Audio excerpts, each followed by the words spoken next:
Vous avez rendu un avis hier sur l'état de l'hôpital qui ne va pas bien, on peut le dire. Et vous dites qu'il faut réhumaniser l'hôpital. Est-ce que ça veut dire que l'hôpital aujourd'hui n'est plus humain? Non, l'hôpital a tenu le choc pendant le Covid et on a des équipes qui restent très humaines. Elles sont aussi très techniques. C'est un peu le message de notre message dans l'avis numéro 140, c'est de dire que peut-être que nous avons poussé jusqu'à l'extrême la technicité, hein, et qu'il faut bien sûr de la technicité et de l'innovation. Je suis un enfant de l'innovation. J'ai passé toute ma vie à essayer d'innover.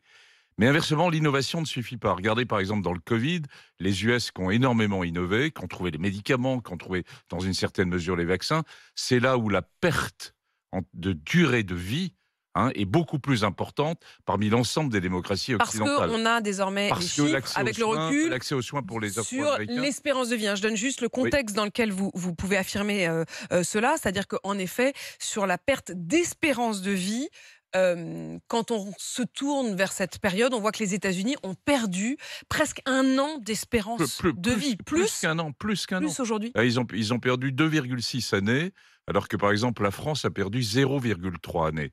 C'est pour bien montrer que le pays qui est le plus innovant, c'est extraordinaire ce qui se fait aux États-Unis. Eh bien, On a l'innovation presque ne oublié suffit pas. l'humanité. Que l'accès aux soins et donc que l'humanité dans le soin est un élément totalement essentiel. Est-ce que les Français doivent aller moins à l'hôpital ou différemment à l'hôpital? Est-ce que ceux qui les accueillent sont en mesure de les accueillir? Non, l'idée que on a depuis plusieurs années donc quantifié, et donc dans la machine entre guillemets économique que représente l'hôpital, on quantifie les gestes techniques. On C'est quoi un quantifie geste technique?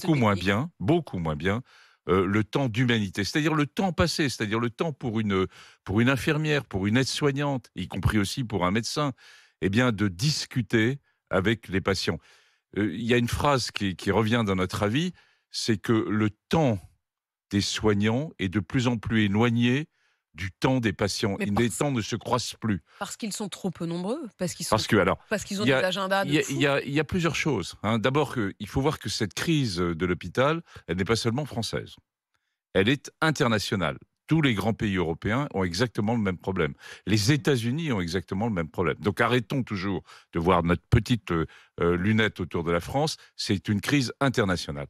Et donc, c'est se reposer la question, est-ce qu'il ne faut pas s'arrêter un peu et laisser le temps au temps de s'installer dans nos Mais équipes je hospitalières. trouve, évidemment, tout le monde a envie d'être d'accord avec vous, hein, professeur. Tout le monde a envie de dire, mais oui, il faut prendre le temps du temps, il faut prendre le temps de tenir la main d'un patient, de parler avec lui.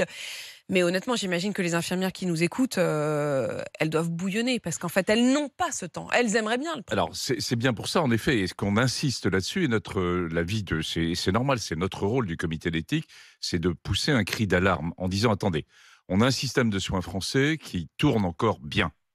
Il tourne bien. Il est en crise parce qu'il y a maintenant un certain nombre de désaffections des soignants qui souhaitent aller faire autre chose. Pourquoi? Parce qu'ils sont dans un questionnement sur leurs valeurs. Nous soignons pour qui? Pourquoi?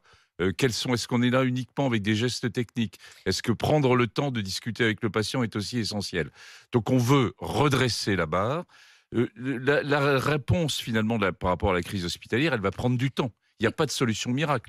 Le ministre actuel, qui est très volontaire pour essayer de résoudre cette question, François Braun. il va mettre du temps. Il va mettre